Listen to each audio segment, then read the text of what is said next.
कुछ मैटर? जरूर जरूर से।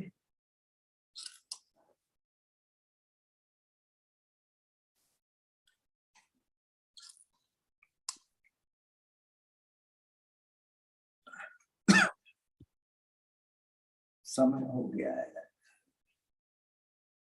मैं सभी को नमस्कार करते हुए BLII Bhogilal Leherchand institute of Indology की तरफ से सभी का हार्दिक स्वागत एवं अभिनंदन करता हूं।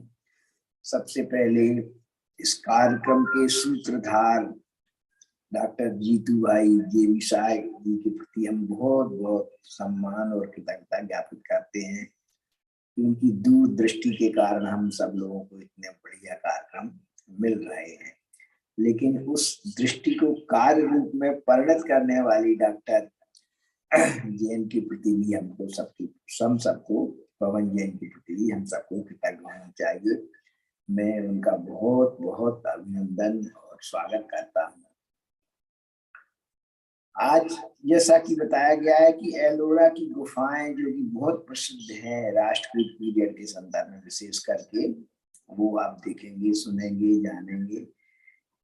अभी तक तो जितना मैटर दिखाया था लोगों ने प्राय उसको बहुत कम जाना था, लेकिन एलोरा के बारे में तो नाम सुन रखा है भारत में, इतिहास में भी उसका बहुत प्रसिद्धि है।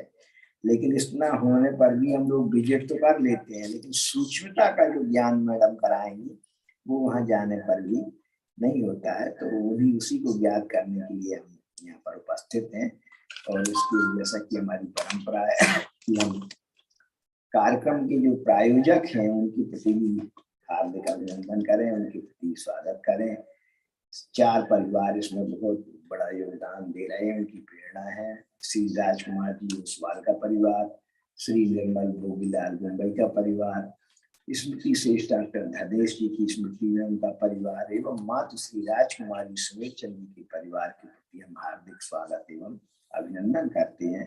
और इन्हीं के साथ में मंच हम आदरणीय डॉक्टर मैम को सौंप रहे हैं कि वो अपने विषय को प्रस्तुत करें। स्वागत है। Thank you, sir. And yes, we are back again for another interesting session on Indian temple architecture. Yeah. So as Professor Jain just said, we will talk about Ellora temples and most importantly, the Kailashnath temple at Ellora, which is dedicated to Shiva. So let me start sharing my screen. There we go. Yes, all in order. Okay, I'm sure most of you have heard about this temple, and some of you may have also visited this temple because, I mean, the enormity and the popularity of this, temple or edifice is, of course, beyond any other temple, I would say that. So, Rashtrakutas of Manikhet, they ruled from almost the Ganga Yamuna Doab in the northern region to the southern Cape Coromandel, in India. All right. And there are, different caves in Ellora on the same hill. There are Buddhist caves, then in the middle there are Hindu caves, and then there are 5 or 6 Jain caves also. Okay. So the earliest cave that we have, the excavation of the Dashavtar cave, which is almost next to Kailashnath temple, which is cave number 15. In fact, it bears an inscription of Danti Durga, the Rashtrakuta king, who reigned almost from 735 to 757 CE. Okay. And he was a vassal of Lalitaditya Muktapida. Now you will wonder, we are talking about the same timeline. Lalitaditya Muktapida was the king we spoke about in the Kashmir region. All right. So can you imagine the sway of this Lalitaditya king right till the, Deccan area? It was there. Okay. And in fact, the excavation near the entrance of the Kailashnath temple had already started at the time of Dati Durga. Okay. So Kailashnath temple, the very name suggests, also called Kailash or Kailas, whatever, is named after Shiva's mountain paradise in the Himalayas and numbered as cave 16 at Ellora, and constructed in the first quarter of the 8th century by Krishna I, who was the successor of Dati Durga. And then, of course, many later additions were made by subsequent kings also. So the temple actually consists of a single enormous excavation, almost 100 feet deep into the rock of the cliff. All right, that's the most important thing to know about this temple. And in fact, the very architect who was responsible for the making of this temple, he in fact exclaimed when he looked at the complete piece that, oh, did I make it? I mean, he could not believe his own eyes. And this we get from a copper plate inscription from Baroda. Okay. So this I just showed you this general view of the temple. So these are some of the monuments, right, that we get from Rashtrakuta. So Dati Durga, in fact, great dreamer, visionary, and great, I would say, eclecticism was there in him. And his successor, Krishna I, he was also a great achiever. The descendants, they were fierce conquerors, also rulers, but one thing was there, they were blind followers and could not kind of follow or augment the spirit of the Rashtrakuta identity, and that's how it all got ossified through, although it was a superpower, it was, soon forgotten, right? So these are the contributions of Rashtrakutas towards art and architecture. They were advocates of intrinsic, studies, form, style, persona, period, etc. Regional idioms we get to see in this. And there was a lot of artistic evolution also. In fact, we know that patronage plays a very, very crucial role in shaping the zeitgeist, or I would say the spirit of the period. As we say, Raja Kalasya Karanam, hai, meaning the king himself is responsible for the times. The kings abided by righteousness, and hence their people were also happy, prosperous, and of good moral conduct, right? So all these, factors definitely go towards making of great monuments also. Okay. Now, does this not remind you of the Betuvan Kovil temple that we saw in my last lecture at Kaligumalai, right? The Pandyan temple that I showed you. So this is the aerial view we are seeing.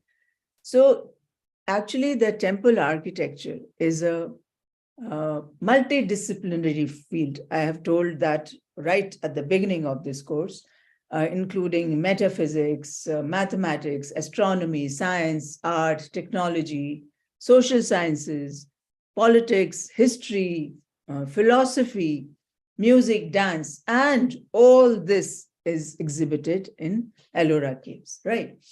So like the Pandya temple that I spoke about just now, totally this is freestanding temple within a large pit that was in fact excavated to create a space of almost 60,000 feet, right? This is the empty space that we see here. This space was created by removing almost 2 lakh tons of rock. In fact, there are, the two sinking, two parallel trenches on the sloping hill that we see here, right? And this is the hill escarpment that we are seeing here on the north and south and on the east side. All the 3 sides we are seeing, leaving only the central mass, which is chiseled into this fine, grand temple. Okay. So the whole process of building a rock cut temple, of which the Kailashnath temple is, of course, the very best and the largest temple, is in fact far closer, in fact, to the subtractive process. You know, how do you make a sculpture? You take a block of stone, and then by chiseling, by removing some part of it, you are creating a sculpture out of it. So similarly, it is more closer to making of a sculpture than to a piecemeal construction of a structural temple. Like structural temple, when we say, we start with nothing and we start putting things together.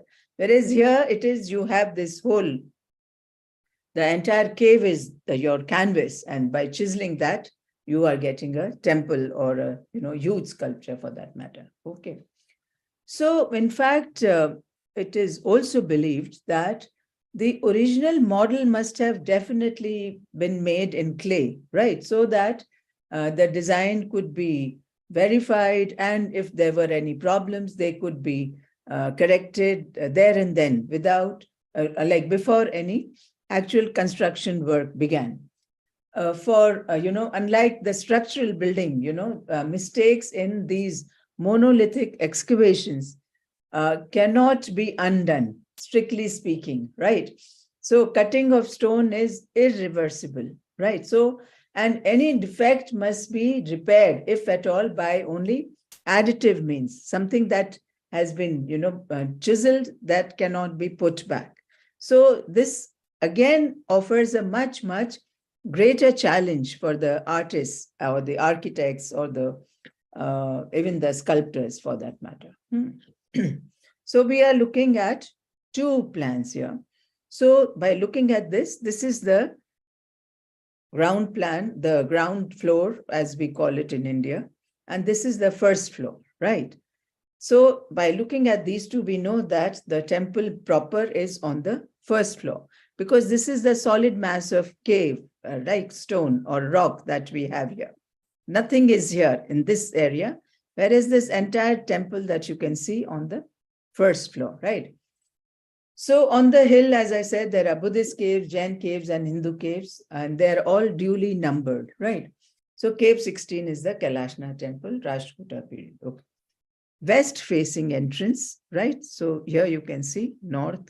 So again, this facing west also, many a times, it will be a geographical consideration, the size of the cave and which is the face that you want to chisel out, etc., etc. This is the Pratoli, or the gate house, and the gateway, especially just done in the Dravidian style that you have.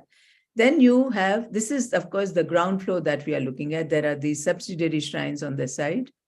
Again, there are two floors to it. And then there is this sculptural gallery on all the three sides.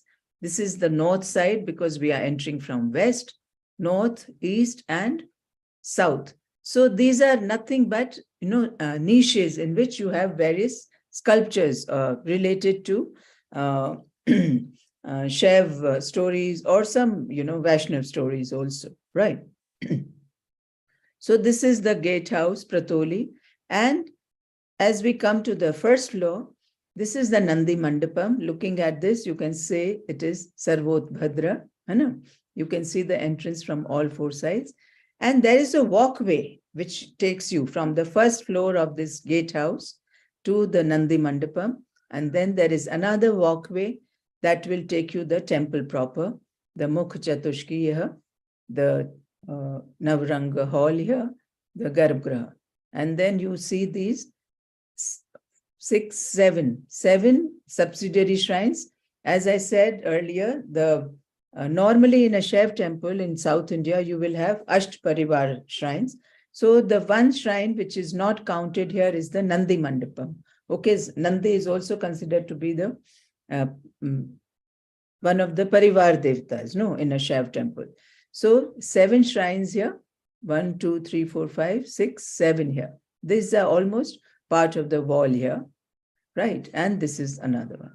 There are these 2 very huge pillars, Man Stambha or the Dhvaj Stambha. Probably there was Trishul at the top at some time. Then there are these two large elephants that you will encounter as soon as you enter on the ground floor, right? So this is, and these are the first floors of these subsidiary shrines that you see here, right? The first floor. Okay. So now, so two-story, this is very important, and it is very important for you to understand the map. Otherwise, you will get so confused when we are looking at different sculptures, right? Okay. So it is not only through these walkways that you can reach this temple proper. You can see here, these staircases are there, yeah, which also take you up here, all right, on the side.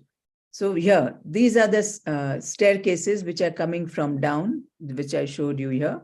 So from two sides, this is also another way of getting into the temple here. You can get in from here, and from the ground floor, you can get from here. So to get in through the walkways, you have to go to the first floor of the gatehouse or the Pratoli, right?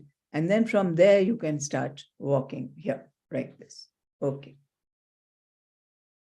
And of course, in the center, you can see there is a Shivlinga, which is stationed inside. So there are these two transverse sections also in the mandap, as we have seen in the North Indian temples more so. But of course, we saw this in Virupaksha temple, right? And we will talk about that.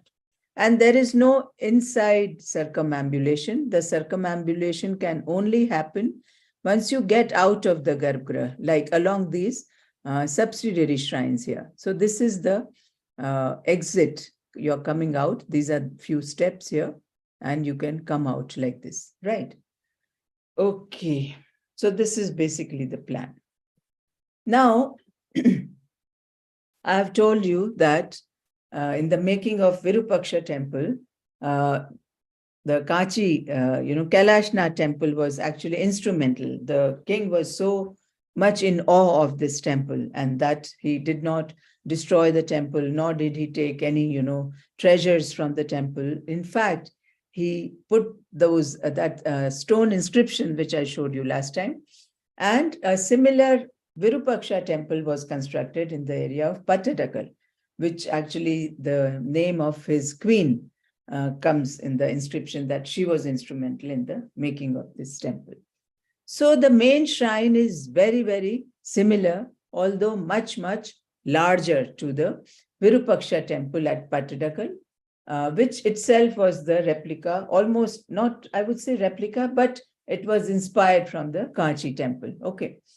So according to Virupaksha inscriptions, it said that the Chalukyas brought the Pallava artists actually, and from Pattadakal after defeating the Pallavas, and probably after defeating the Chalukyas, the Rashtrakutas or the Krishna I king must have been, impressed by the Virupaksha temple, and because it was located in the same territory, as a result, he brought the sculptors and the artists for the construction of Kailash temple at Ellora. This is what is a common belief. So there is a, difference of opinion between different scholars about the time period of the temple, which was the Kailashnath temple that was built. So some people say that it was built, the construction started at the time of Dati Durga. And of course, other historians like the Dhavalkar, he says that it was Krishna I who was responsible for this. And then Saundararajan says that maybe just the, upper Parivar Devta, the main shrine, etc., they were built during Krishna's time, and the rest of the things were built. I'm showing you Kashi temple, but I'm talking about Ellora temple here. Okay. But they were built by, they were added much later. Okay. So now we are just trying to compare the two typical Dravid Vimanas. Here I showed you this, the Yudhishthir, Dharmaraj Rath. And if you look at the superstructure, almost identical. This is Tritala Vimana with octagonal shikhar, right? And similarly, this is also octagonal, Vishnu Chanda as we call it, but four-tiered Vimana, Chatushtala. Okay, right. Okay. So, of course, basaltic mountain has been carved from the, to get this temple is a 45-meter high and 85 meters deep. The roof of the shrine rises in a pyramidal fashion that we can see here very clearly, and is topped by this octagonal stone with the Padma here, an inverted lotus. And same is true with the roof of the main mandap here that you can see very clearly. Look at these three layers. You can see then open blossom lotus is there, where you have, four lions almost, orbiting around this. Right. Very, very fascinating. They are called the Padma Chattas, all right, or the Chatras, as we call it.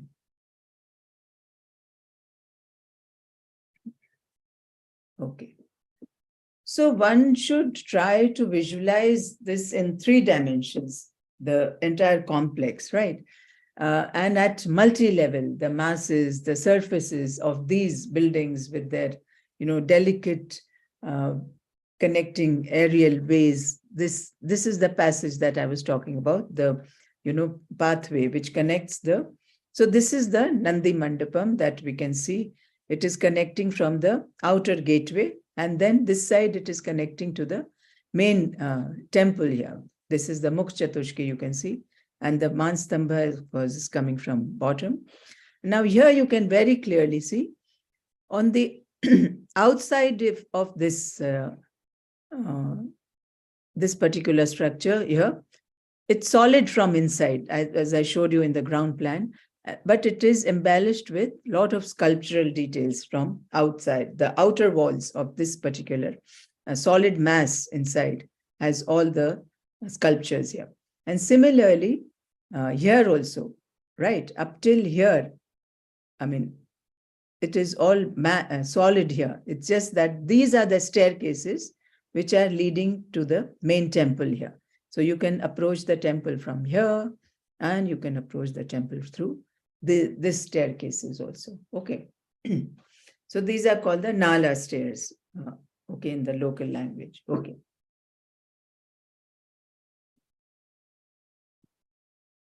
So now we can look at different parts of the temple slowly. The front wall, this we are trying to look at. So if you are standing here, although the temple is very, very tall, but because it is sunken inside this crater, you can barely see the temple. You can only see probably just the shikhar of the temple here. And this is the entrance gateway here. So the front wall is almost in the form of a fortification with an entrance of Gopura or the Dravidian style in the center. And the wall is adorned with these various niches with, lots of sculptural details that you have in these various niches. Representations of Urdhvatanda, Shiva, Brahma, Vishnu, Lingodbhav, Shiva.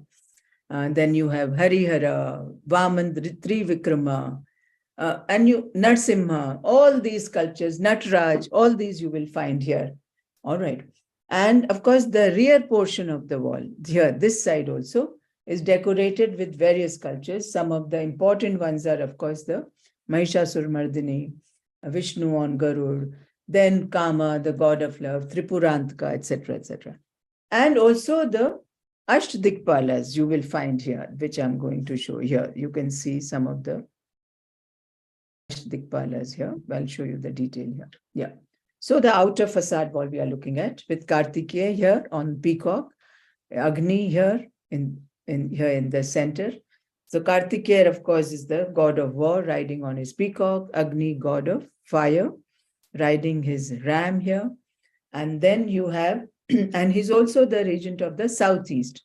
Vayu, god of air, he's riding on deer, he's the regent of the northwest, right? And then you have Varun here, Varun, riding a Makara here, who's the regent of the west. So likewise, you have all the Ashtadikpalas here continuing, right? This is the Tripurantaka figure inside the Protoli. Protoli is the gatehouse. Gatehouse, matlab, even today, if you go to some fort or some large building, at the entrance, you will have in say big houses, you will have security guard, those small things right in the big as soon as you enter. Similarly, in olden times, the huge gateways used to house these small rooms also on first floors or down down on the ground floor also. And these are some of the figures that we get on the walls of the Pratoli. Pratoli is nothing but the entrance gatehouse. Okay. Then this is on the eastern face of the Gopuram. When I say eastern face, means at the back. We are entering from the west. So on the back side of the Gopuram, four-armed Dandapani Bhairav, we can see, is shown standing with a snake in his front right hand.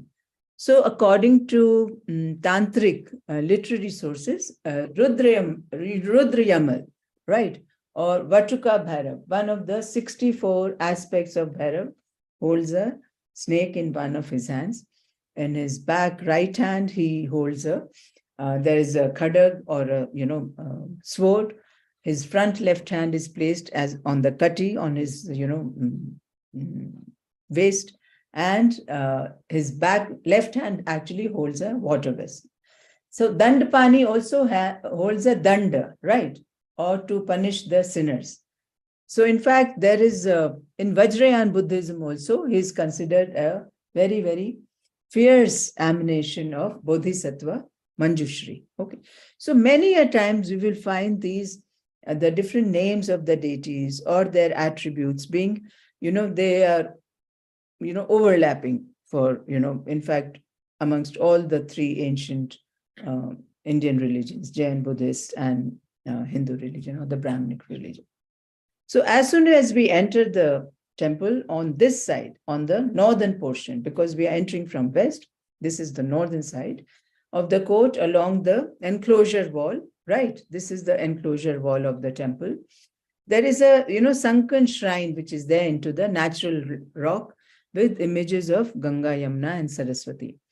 So this view actually, it looks northwards towards the shrine entrance, right? Which in fact occupies the westernmost corner of the north wall. Okay. So shrine of ablution, as I have already spoken many a times earlier. So these are the three images that you have in this shrine. The goddess is Ganga on a crocodile is in the center, Yamuna on a tortoise here to the left, and Saraswati on a double pedestal, lotus pedestal on this side. So this may be also a symbolical representation of the unison of these three different rivers at Prayag, or that we know, the most sacred spot of the Brahminical faith, right? So a lay worshipper is purified here by offering his prayers at this spot just before proceeding further into the temple, right? Okay. Then this is the shrine on the first floor, but on the opposite side of the river goddess's shrine, also called the Yaggishala. All right, on the other side, Saptamatrikas inside the hall of sacrifice or Yaggishala that we see on the southern portion of the court, right, on the first floor. Okay, so almost, lifelike, human in size and in the round. So although they are carved out of this particular rock, but they almost look as if they are detached. They are carved in the round means you can go around the sculpture and admire it also from behind, right? Deeply carved, these matrikas, Ganesh and other figures also. There are three walls of the shrine virtually surrounding the visitor. In fact, Durga you can see here with lion mount here very clearly. And we will see some more Saptamatrika figures here. So this, of course, here I just want to give you a general idea. Yeah. So the Nandi Mandapam here, the main temple here. And these are the, on two sides, this is the staircase which is going up. from this side, and on the other side also similar staircases are going up. And on this adjacent wall, you have very, very finely carved narratives or episodes from Ramayana and Mahabharata. On one side, you have Mahabharata, on the other side, you have Ramayana. And this is the plinth level of the temple proper here, where you have the, huge elephants here in the Kandhara or the recess form here, right? As if, they are carrying the weight of the entire temple on their backs. Yeah. And this is a very common design vocabulary. We have seen some in the other caves also, cave temples also. Okay. Right. So this is what I wanted to show, symbolically almost as if the temple is supported by elephants. So level above, of course, is, the great tower that you can see here, part of it that you can see here, which rises almost over 100 feet above the ground level and symbolizes Mount Kailash. Okay. So above the first floor, you can note these people standing here.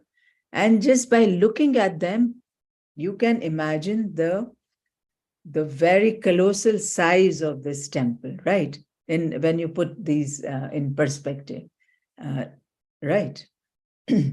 So there are some Mithuna figures also here you will see in between here that like you can see, and some lines are also thrown in between, right?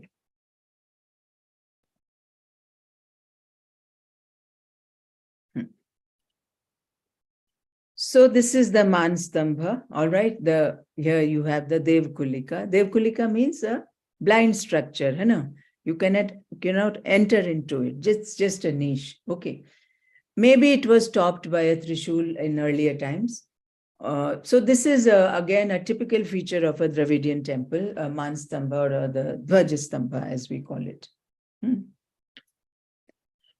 So this actually view is taken from the upper level above the river goddess's shrine that we saw just now.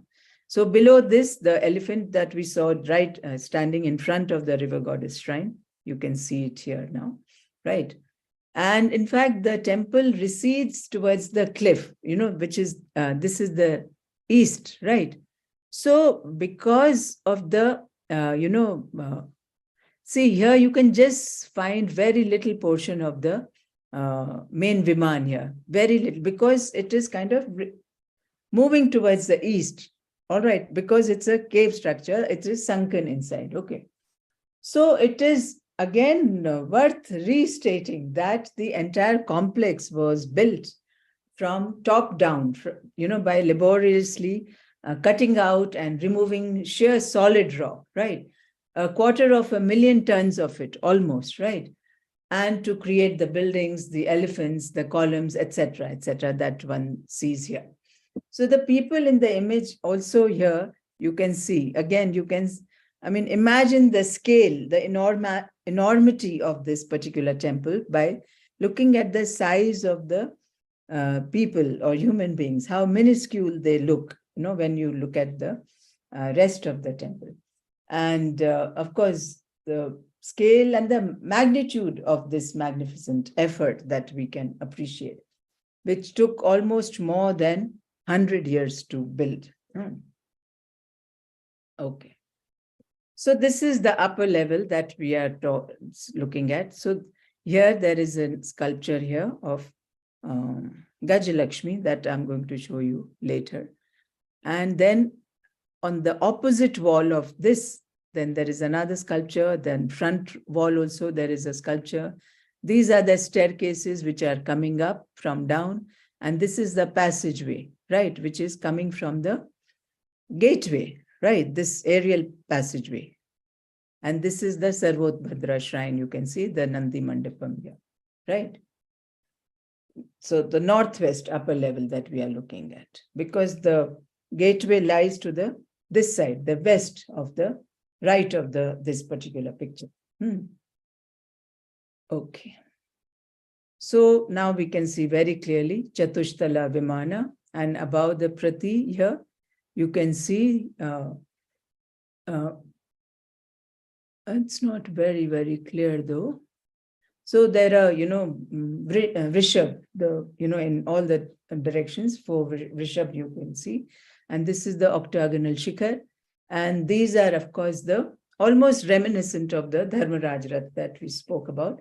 So these are the Mahanasis on this, the eight-sided shikhar, the Vishnu Chanda shikhar here. They show miniature shrines in between also. Okay. So this is the Gud Mandap here. It has 16 pillars that I don't think I'm going to show you from inside. And Samtal ceiling it has from inside. Natesh, Antral ceiling has goddesses with Brahma, Vishnu, Vidyadharas, etc. And the roof of this Gud Mandap, as I have shown you, it has this Padma Chhatra with central. There is a Kuta figure here inside. And in the innermost circle, which are guarded by four powerful circling lions here. Right. Okay. So looking from southwest to the northeast, Nandi Pavilion here, you can see again with the south column to the right here, behind them in the bulk of the temple that we can see here. Okay. Yeah. So the Ramayana panel that I spoke about here, this wall, right from alongside along the adjacent wall of the staircase that you have. And I will show you some sculptures which are on this wall also next to the staircase. And so these are the minutely carved Ramayana and Mahabharata panels that you have here. And similarly on the other side, you have the other panel here, right? So this is, of course, the detail of the various episodes and narratives that are being shown or carved here on this particular wall here. Very, very highly animated figures that you can see here, engaged in some kind of warfare here, different activities, etc. Some procession, some celebrations. I mean, the everyday life scenes are also there. Yeah. So now we can easily compare the panels that we have seen from, this is from Mahabharata, Ramayana. And these are some of the panels I showed you from Virupaksha temple. Here I showed you this Drona, lying on the bed of arrows, the two armies together, the Sagar Manthan episode, etc. So do you see what kind of a similarity that we encounter between the Virupaksha temple and the this Kailashnath temple here? So this is the way to the first floor. I'm trying to show you. I'm just trying to put the all the different parts of the temple in the right perspective, because it does have quite a complicated, I would say, plan, right? And this is only possible in a cave temple where the first floor has the main temple and the ground floor is just a solid mass. In a structural temple, we don't encounter this kind of design ever. Okay. So way to the first floor, this is, and I told you on the adjacent wall, I showed you, I told you I'll show this. So this is the Ravan Anugraha Murti on the south side. And this is the Brahma, Murti on the north side entrance with staircase leading to the first floor from both northern and southern side. All right.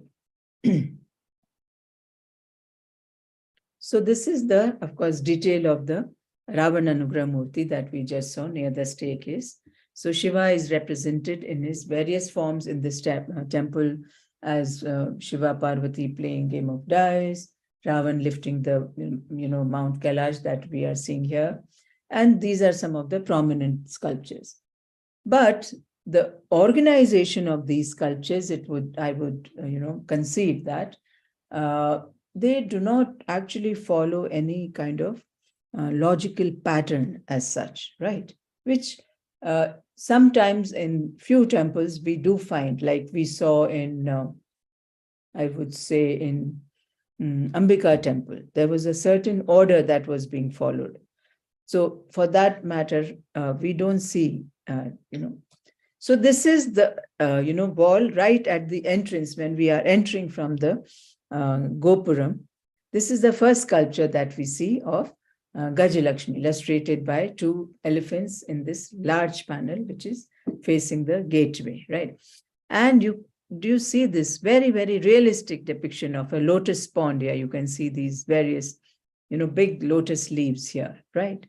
And there are two other elephants here who are probably filling the water from this lotus pond and further delivering it to these two elephants on top who are kind of pouring. And then, of course, there are flying celestials, the Dwarpalas on the two sides here, right? Okay, so in Ellora, the sculptures actually, they appear unfinished. Why? Because their final details were completed in plaster, right? Which, of course, has long since been, fallen off. So that's why sometimes we find that these are incomplete sculptures. So this is on the back wall of the Gajalakshmi panel that we just saw. That was on the western side. So on the back side of that, you see this composite form of Shiva killing demon Andhakasur and Gaj Sanghar Murti, right? The Gaja, the Asur Neela, all right. So this is on the eastern side of the entrance to the Kailash temple. Okay. So according to the legend, I have already, I think, narrated the Andhakasur Vad triumph over the demon Andhaka, right? When Shiva was preparing for the battle with Andhaka, another Asur, Neel, probably one of his associates in the guise of an elephant, he approached to kill him. But the attempt was, ruined or foiled by Veerbhadra, in fact, who appeared in the form of a lion. And he killed Neela, the elephant. He tears open the skin of the elephant and he presents it to Shiva, which most of the time you will find him almost, holding it almost as a Prabha Mandala on top, right? Most of these composite sculptures will have at least some of his hands holding the elephant skin. And you have the elephant here on the side where he's pulling off probably some part of the elephant here, almost in the act of subduing the elephant, right? So, in fact, in the battle when Shiva injured Andhaka, right? So the demon's blood, as it dropped on the ground, it reproduced him in 1,000 forms, right? So to stop this blood from falling, Shiva took the help of the Shaktis, like the Saptamatrikas that I was talking about, which are present here, right? Also known as the Yogeshwari, Brahmani, Maheshwari, Kumari, Vaishnavi, Varahi, and Chamunda, all right? So the collected Shakti of these Saptamatrikas, in fact, they collected Andhaka's blood in the bowls and to stop his resurrection from the ground. And this is how Shiva was able to win the battle. Okay. So this is, of course, I'm just showing you the detail of this particular panel only here. And in between, of course, you have the Gana figures playing around. So this is the Mahayogi Shiva is illustrated on the western face of the lower story of the God Mandal. So we are entering inside, but we are still on the first floor, right? And this particular sculpture is also present on the Shukanasi of the Antaral, which is actually, I had told you, very, very rare in Dravidian temples, the Shukanasi on the Antaral, roof, right? Which is a very common feature in the Nagar temples, right? So here Shiva, of course, is seated in Padmasana at the center of the double-petaled lotus pedestal, supported by lions here at the base here. He has a huge halo at the back adorned with, huge Jatamukut with a crescent moon you can see on top here, like all the attributes of Shiva you can see here very, very clearly. Multi-armed.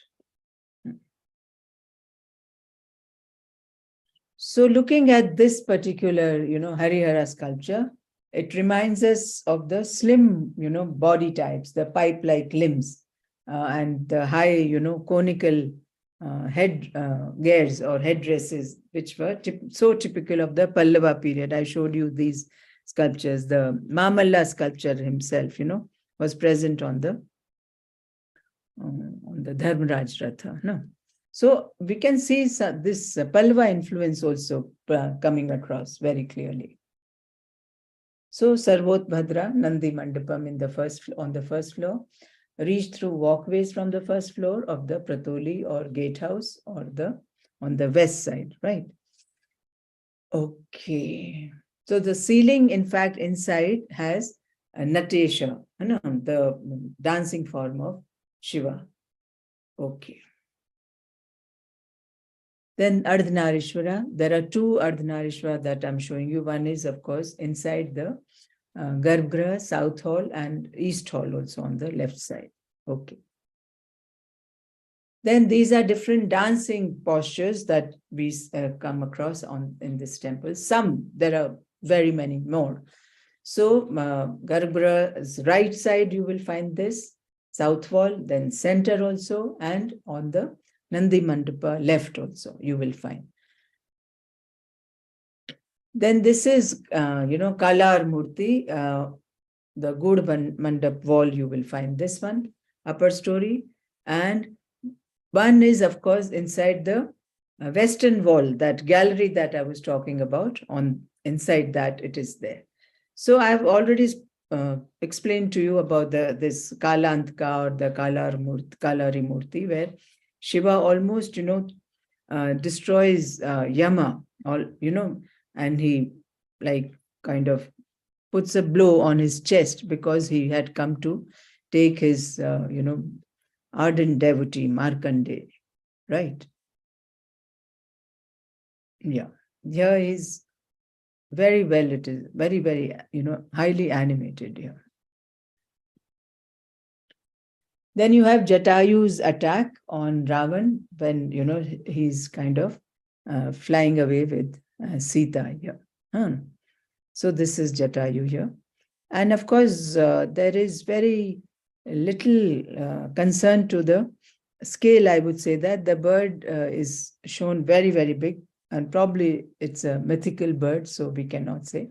And Ravan is shown with such a big shield and a sword in the other hand, almost, in duel with this mythical bird, Jatayu here. And now we can also compare the same sculpture that I showed you from Virupaksha temple. So almost the composition is almost the same. The man is looking back, Ravan is looking back at Jatayu, who's kind of attacking him from behind. And this is the celestial, vehicle in which he was trying to carry Sita. Yeah. So here it appears as if he's carrying the whole, this vehicle on his back here. But I think the story from Ramayana doesn't say. In fact, Ramayana doesn't even say that he took her in this celestial Viman, right?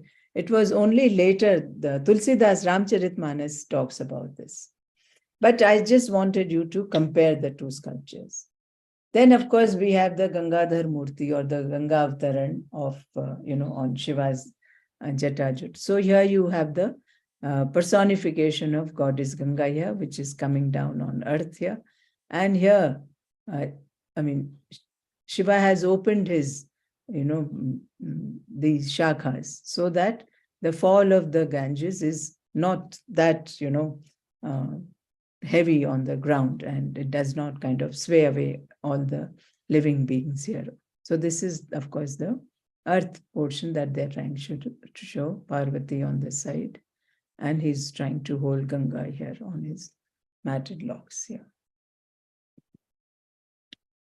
So Shiva and Parvati playing game of dice. There is, if you look at this sculpture, very, very interesting sculpture.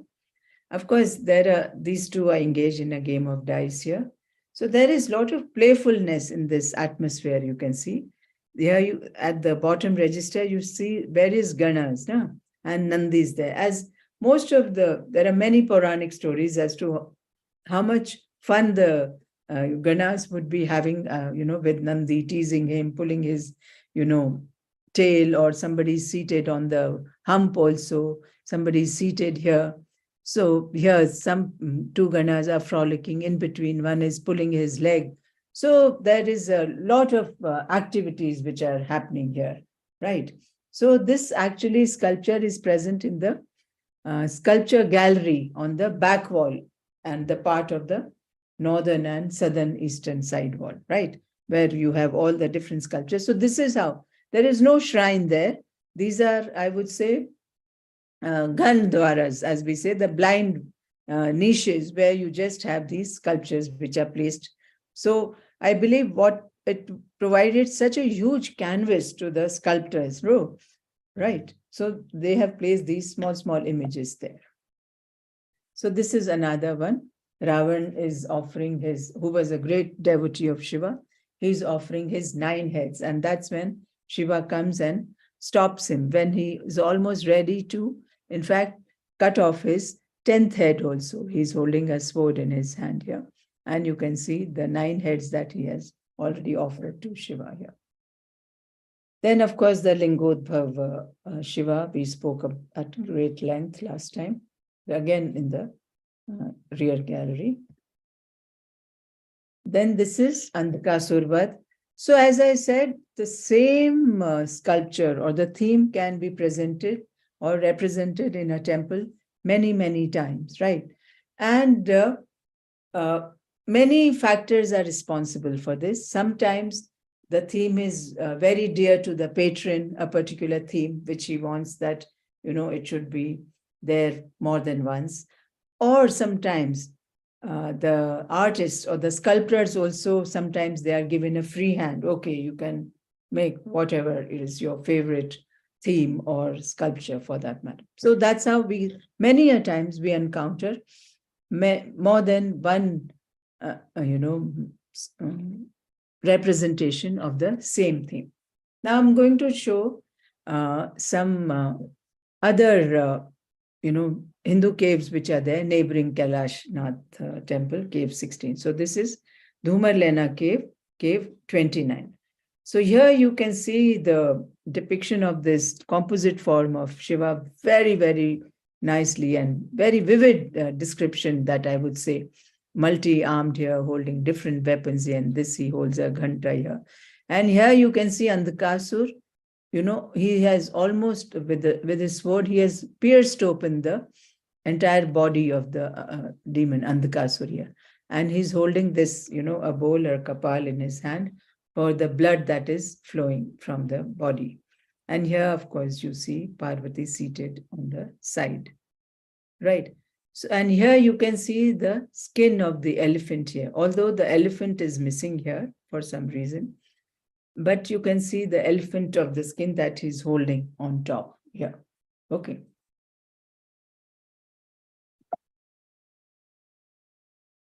Then one more, there is a Dashavtar cave, cave 15.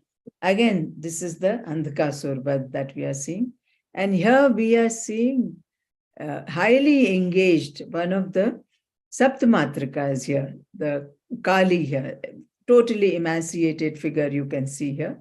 And in one hand, she has raised her, look at this bowl she has raised here for the blood to trickle down in this. And there is, a composite figure of Dakini here, in the bird form, bird and human form, who's waiting for its share of flesh that she's going to enjoy once the demon is killed, right? So as from artistic point of view, you can see these diagonal lines, the Alidha pose. This will always bring a lot of momentum to any artwork. Then another Lingodbhav Shiva we have in the Dashavtar temple. And we have Brahma here and Vishnu here, almost, in Anjali Mudra, I would say. And you have this flying Buddha, Brahma here, because his task was to find the upper end of the pillar of fire, and Vishnu, of course, went downwards. So these two small figures also you will see here.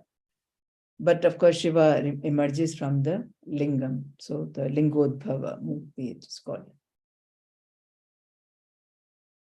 Okay, so this is another Kalantaka in cave 15, the Shavtar temple only. Shiva almost springs forth from the lingam to save his young devotee, Markandeya, from Yama, the god of death, seen at the right of this here, this one. This is the small devotee here. This is the Shivlinga from where he's emerging out. And this is the figure of Yama. Then this, of course, is a very beautiful depiction of Ravan shaking the Mount Kailash, or the Ravan Anugrah Murti, as we call it, cave 21, Rameshwara cave, right? And it was constructed in the late 6th century, making it one of the earliest temples of Ellora. So now when we look at these sculptures, this definitely, they bear a lot of Chalukyan influence, the fuller bodies, right? What we saw in Badami caves, right? Of almost of the contemporary period. So the decorative panels of the temple, in fact, depict various stories about Shiva and, different reliefs. And there are many, many different more panels which are there, which show Ravan as the demon with multiple faces, multiple hands. He shakes the base of the Kailash. And the episode is when he was trying to pass over Kailash in the, that celestial vehicle or Vimana, which he had stolen from his stepbrother. And that's why the mountain would not let it pass through it. And that's how he, out of anger, he wanted to shake the entire mountain. And just by putting down this toe of this leg, Shiva was able to control this situation. Yeah. So these are some more depictions of the same theme. This I had shown you at Virupaksha temple. This is happening here, right? Almost identical, as if, hand of the same guild of artists. Yeah. Sculptural panel in the main temple wall here, this one, Ravan shaking Kailash here, right? Then another interesting, I wanted you to just, look at this and enjoy.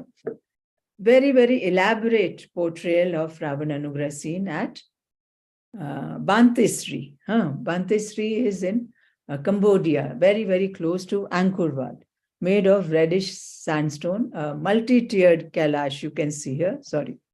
Do you see multiple levels here? You can see here.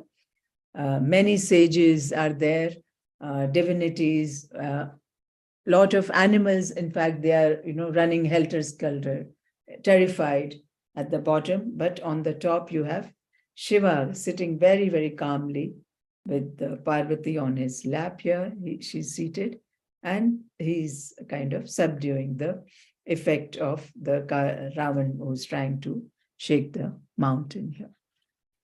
How beautiful. Look at these lions. They are toppling over each other in order to survive and, save themselves from this calamity. And these flaming arches, this is a form of a Gavaksha only, or the Chandrashala that we have seen in Indian temples. But the typical feature of the South Asian temples are also these, flames flaring, these figures which come out. So they are typical of this area.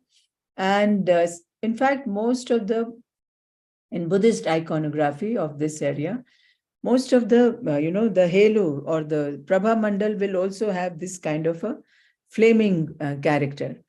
A lot of buildings also, right? The temples also will have this kind of a, these flames are coming out. So this is very, very typical feature. These are some more, the comparison between the different Ravan Anugrah Murti from Ellora and Pattadakal. So now you will always wonder, this is the hindsight, of the Ravan, है ना? The backside, you can see the hips here, but there is a face here. So often people feel that probably there is an anomaly here, how the face is appearing. But we all know Ravan had these multiple faces, 10 faces. So that's how they are shown all around. Sometimes they will be shown like this, laterally, and sometimes all around his, the 10 heads are distributed. Then this is the northern gallery, cave 21, Rameshwar cave, Kalyan Sundar Murti. Okay. In fact, the sculptural panel is depicting the marriage of Shiva and Parvati here. You can see Brahma is seated here, officiating the entire ceremony here. There are other gods here. This is Shiva and Parvati, almost probably doing the Panigraha and Sanskar. Yeah. Then again, the same episode as I spoke to you earlier, in cave 21 only, Brahma officiates the Parvati marriage. So here, Parvati is standing this side and Brahma is this, and this is Shiva in the center, right? You can see the Akshmal in Brahma's hand here, almost as if chanting a mantra here. Okay. So in fact, how this marriage came into being, also there is a story, that when all the asuras, they were kind of threatening to defeat the devas. And this is when Brahma facilitated the marriage of Shiva and Parvati in order to produce the warrior son, the Skanda or Kartikeya, who would eventually, in fact, defeat the demons. So in fact, Kalidas's great epic, the Kumar Sambhav, talks about all this story in great detail. And this is, of course, Nataraja in cave 21. So do you see, we saw similar sculptures in Badami cave when we were looking at those Trivikrama or the Vishnu Anant Sheshai or Varha images. So many we saw. In fact, Nataraj image also we saw, and they bear so much of resemblance to this particular, very, very full body sculptures, I would say that. So this is the adjacent panel of Saptamatrika. As I say, normally you will find the figures of Saptamatrikas alongside Natesha Shiva, right? When, like, he, after vanquishing the demon Andhaka, with the help of Saptamatrikas, he performs this dance. Then this is Shiva and Parvati playing game of dice. So I would say this is much, I would say, a refined sculpture than what we saw in the Kailashnath temple of Shiva and Parvati playing game of dice. The kind of rotundity that we get, the plasticity, all that is maintained very, very well. Then you have river goddess Ganga in cave 21. Yeah. And Mahishasur-Mardini in Ellora, charging forth with her lion here. And let's see some more that I have shown you. This is at Mallikarjun temple. No, the twin temple I showed you last time, alongside Virupaksha temple at Patadakal. And the kind of similarity, although it does not have similarity with Virupaksha here, but I will show you, this is another one. Right. This is, of course, here Durga is kind of pulling up the head of buffalo, demon, the Mahishasur here, just before delivering her killing blow. So she has still not killed the demon. Yeah. So the treatment is not dynamic as such. It is rather posed and static, considering the violence of the theme. And to mind you will see the lines here, straight lines. The straight lines will never depict any kind of motion here. Now look at this one. Highly dynamic scene. So many diagonal lines that you can see. So our Ellora sculpture is very much influenced by this Pallava sculpture here. You can clearly make that out. No? Then this is another Ellora sculpture, which this I had shown you in the Virupaksha temple, in the Antaral, the two side small shrines that I spoke about. So this is from Virupaksha temple here. And almost similar rendition of the theme you can see in Ellora temple also. Then Virupaksha and Ellora battle between Sugriv and Bali. How similar is this? Then the Dwarpalas. Look at the Dwarpalas. So very similar between Virupaksha and Ellora. And then this is just one of the Jain caves, almost the same in plan and in execution, other than that it is one story and much smaller in scale and size, right? So with this, we have finished today's this thing. But before I finish, I want you to have a look at something else I want to show you. This is a beautiful website, elloracaves.org. Look at the two levels here, and this we are looking at the ground floor here. Now you see these small green dots, right? Yeah. All the green dots, they correspond to what is happening at these places, right? So this is the Gajalakshmi sculpture I showed you. And look at the red dot here. So this is depicting the Gajalakshmi sculpture here. So if we are entering from here, let's see. I'm going to wait. Let me see. Oh my. Oh, yeah, it's coming. So this is the Mahayogi Shiva I showed you. Oh, wait, let me just get it right.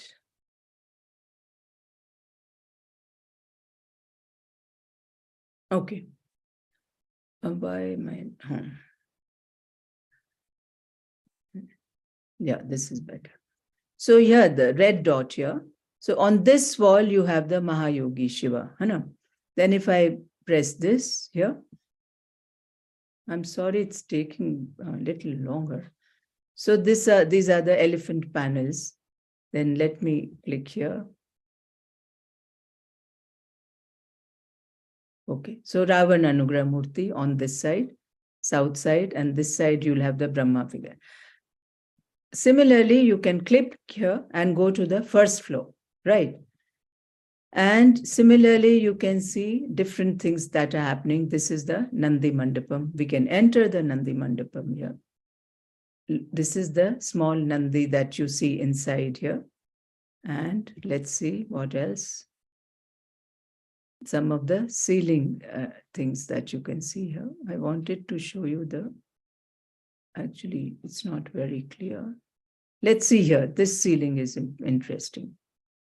Yeah. Here you see the dancing Shiva. I told you on the roof of the Navranga Mandap, you have the dancing Shiva here, which is very well.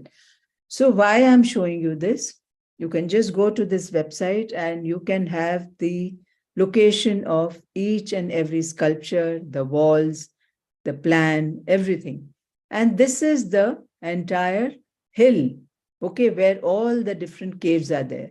So it is not only the Kailashnath temple that you can see here. These are all the Buddhist caves here, this side.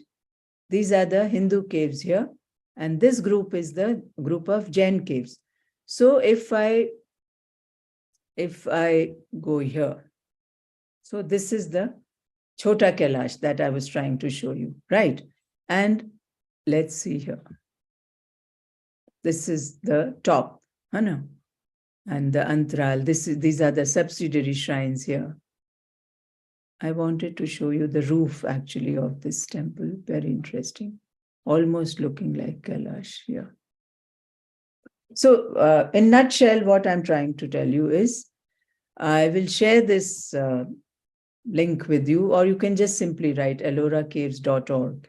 And it gives you beautiful perspective of the entire, all the caves of Ellora with their details, right from inside, outside, everything. I thought it was very, very interestingly made. Yeah. Okay. So with this, we will conclude today's session. Yeah, and please visit this website. Very, very important. Ma'am को मैं बहुत बहुत धन्यवाद देता हूँ कि आज एक विश्व प्रसिद्ध हमको गुफाएं और मंदिर के दर्शन कराए। अगला जो हमारा सत्र होगा वो चोल पीरियड के मंदिरों पर होगा। 25 तारीख को, उसमें सब लोग अधिक से अधिक संख्या में उपस्थित हों। इन शब्दों के साथ मैम का बहुत बहुत धन्यवाद ज्ञापित करते हैं और सभी श्रोताओं दर्शकों के प्रति भी कितने मनोयोग पूर्वक वो जुड़े रहते हैं, उनके प्रति भी कृतज्ञता ज्ञापित करते हैं। और इसके जो संयोजक हैं हमारे पूरा जो इंटरनेट का और पूरा जो व्योम शाह जी इसका पूरा काम देखते हैं, श्रुत रत्नाकर वाले, उनके प्रति भी कृतज्ञता ज्ञापित करते हैं और अपने चारों परिवारों के प्रति कृतज्ञता करते हैं जिन्होंने प्रोत्साहन देकर के इस कार्यक्रम को करने के लिए। श्री राजकुमार जी का परिवार, निर्मल गोविलाल जी का परिवार, नरेश जी का परिवार एवं राजकुमारी सुमेर चंद जी के परिवार के प्रति भी बहुत बहुत कृतज्ञता ज्ञापित करते हैं और मैम को भी सभी की तरफ से धन्यवाद देते हैं। धन्यवाद। Thank you all for joining and listening to this lecture, and we will see you again on Saturday.